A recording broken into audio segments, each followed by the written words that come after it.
Jeg hedder Jonas Karen Lundholm, og filmeren hedder Victor Niemann. Og jeg vil vise jer, hvordan man kører et racerspark. Eller i hvert fald, hvordan man laver gnister. Jord.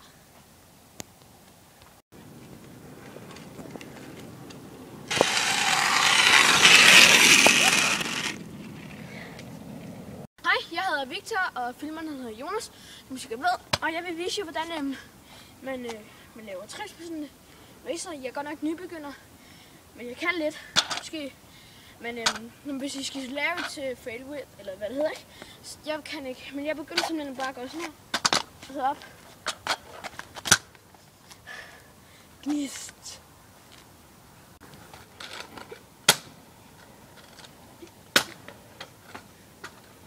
Gnist.